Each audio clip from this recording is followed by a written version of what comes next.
bien une nouvelle vidéo. Je sais pas si ça vous plaît, si ça vous plaît. J'ai eu quelques retours et franchement c'est très sympa. Notamment je voulais remercier Amina qui m'a laissé un message mais super gentil. Barbara, Ellie, enfin tout le monde. Alors ce qui est rigolo c'est que c'est des personnes que j'ai pas vu depuis un moment mais qui sont toujours dans mon réseau et franchement j'apprécie beaucoup. Donc voilà, donc je leur fais un petit coucou et puis aux autres bien sûr aussi. Et surtout n'oubliez pas de vous abonner par-ci, de liker par-là s'il vous plaît pour essayer que cette chaîne grandisse. Donc aujourd'hui je vais vous parler un peu de ce qui se passe dans mes placards. Vous dire que j'y connais rien à YouTube. Donc Barbara, tu me posais la question, tu voulais des cours? C'est pas chez moi les cours, hein, parce que moi aussi j'en prends.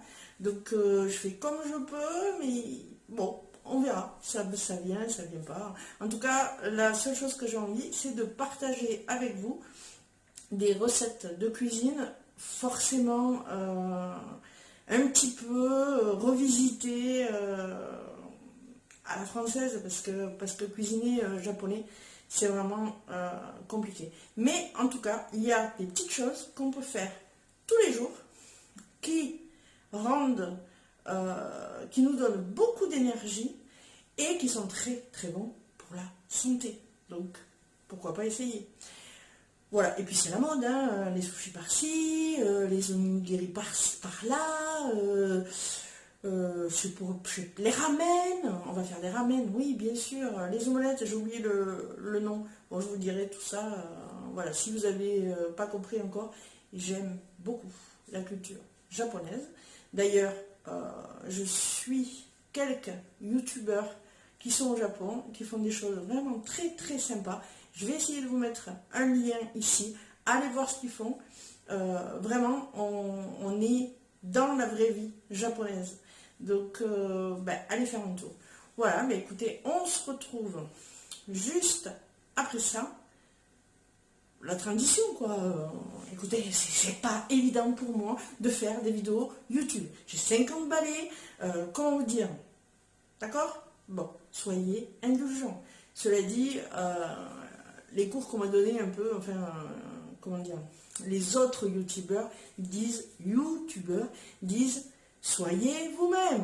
Eh bien voilà, là, vous l'avez devant vous. Bon, je sais pas si c'est trop... En plus, je sais pas trop regarder la caméra, là encore, c'est compliqué. Déjà, ça me suit, cette chose, c'est très étrange. Un coup par là, un petit coup par ici. Bon, ça par contre, c'est génial. Je vous dirai ce que j'utilise comme caméra, si ça fonctionne plus tard, dans une autre vidéo. Donc voilà, et ben, on se retrouve dans 2 minutes. Alors on va voir. Ouh, c'est beau, n'est-ce pas? C'est bien rangé aussi. Hein. Bien, alors, tout en haut, nous avons les liquides. Donc, il vous faut dans votre liste, surtout, de la sauce soja, bien sûr, mais pas de la sauce soja sucrée. Les Japonais ne mangent pas, ne consomment pas de la sauce soja sucrée. Ensuite, du mirin, de l'huile de sésame, du saké. Je sais, il n'est pas dans son conditionnement, mais en général, vous pouvez les trouver en grande bouteille, comme une bouteille de vin.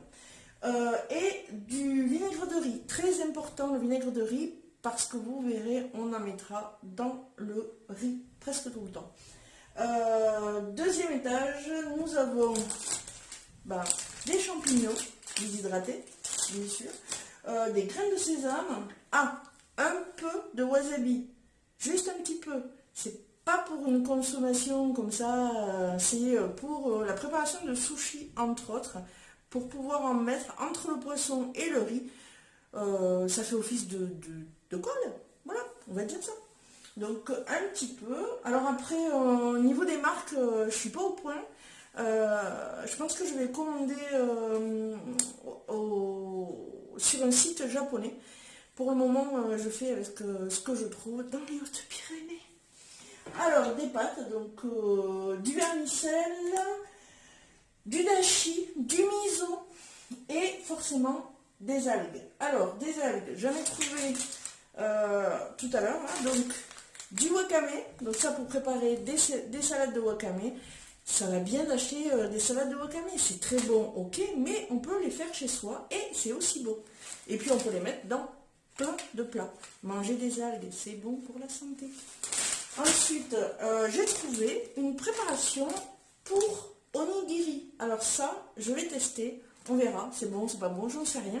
Mais en attendant, les onigiri, on en fera parce que on peut en manger tout le long de la journée. Donc ça, c'est très bien. Donc voilà, si des cuillères dosettes, parce que ça, on s'en sert, mais tout le temps. Tout le temps, tout le temps, tout le temps. Des baguettes, forcément, si on a des invités, c'est mieux. Et puis, écoutez, je pense qu'on a fait le tour. Alors après, forcément, dans l'autre placard, juste là, oui. Ouh, mais qu'est-ce qu'on trouve ici? Des épices.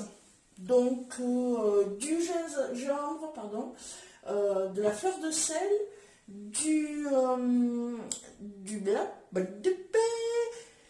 je vais y arriver, du poivre long. Vous allez me dire, mais qu'est-ce que c'est le poivre long? Alors, c'est un poivre long qui se vend long.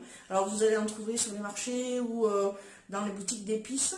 Ça n'a rien à voir avec le poivre et c'est vraiment très très bon. Ça relève les plats, mais pas fort, quoi. Ça donne un goût certain, bon, un certain goût, comme vous voulez, à vos plats. Et franchement, ça fait la différence. Et puis, si quelque chose qui est très sympa aussi, des oignons frits. Plutôt sympa pour le côté croquant, donc vous pouvez en mettre un petit peu partout. Donc voilà,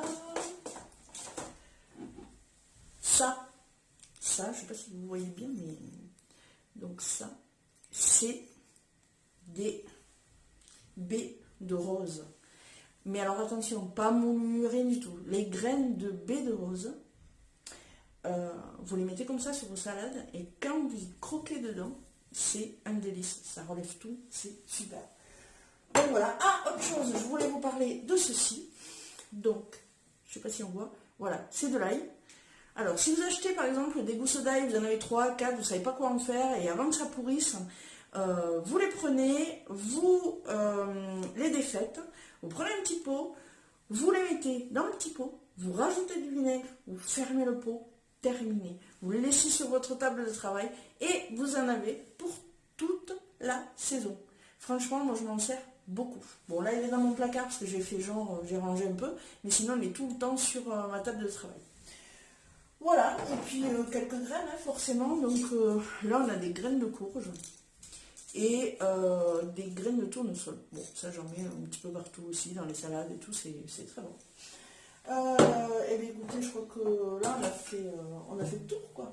On a fait le tour. Alors, je sais pas si vous avez vu, mais le sucre, il n'y en a pas. Enfin, ou très peu. Alors, dans les recettes, ils en mettent pas mal. Enfin, toujours, il y a toujours un peu de sucre. Moi, j'évite, forcément, je suis diabétique, donc le sucre, on va éviter. D'ailleurs, je vais vous montrer un autre de mes placards. Donc voilà, donc ça c'est mon placard dédié, on va dire, au sucre. Donc le sucre il est là, il est juste là. Donc il y a du miel, il y a du sucre glace, un peu de sucre de canne, parce que forcément des fois j'en ai besoin surtout pour les enfants, et c'est tout. Voilà mon compartiment de sucre. Alors on peut faire la comparaison si vous voulez, hein. Donc dites-moi ce que vos placards contiennent et surtout la quantité de sucre que vous pouvez avoir dans vos placards. Franchement, une fois qu'on a fait le tri, mais c'est hallucinant. Donc voilà, vous avez l'essentiel pour faire de la cuisine japonaise. Il ne manque plus que les produits frais, donc les légumes et la viande ou le poisson. Donc on verra, les œufs aussi, les œufs pour une omelette c'est plutôt sympa. Donc voilà, donc les prochaines vidéos j'espère notamment en faire une sur comment cuire le riz, n'est-ce pas? Parce que je pense que comme moi, vous prenez votre riz, hein, vous faites bouillir de l'eau, vous mettez dedans et puis vous attendez que ça cuise. Sauf que c'est pas du tout comme ça qu'on fait du riz, mais pas du tout. Donc Donc voilà, c'est facile, ça prend un peu plus de temps, mais vraiment le riz est meilleur.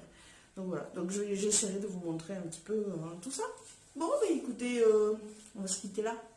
Alors, n'oubliez pas, s'il vous plaît, abonnez-vous, là, par là, likez, et puis mettez des commentaires. Voilà, je vous dis à très très vite pour la prochaine vidéo.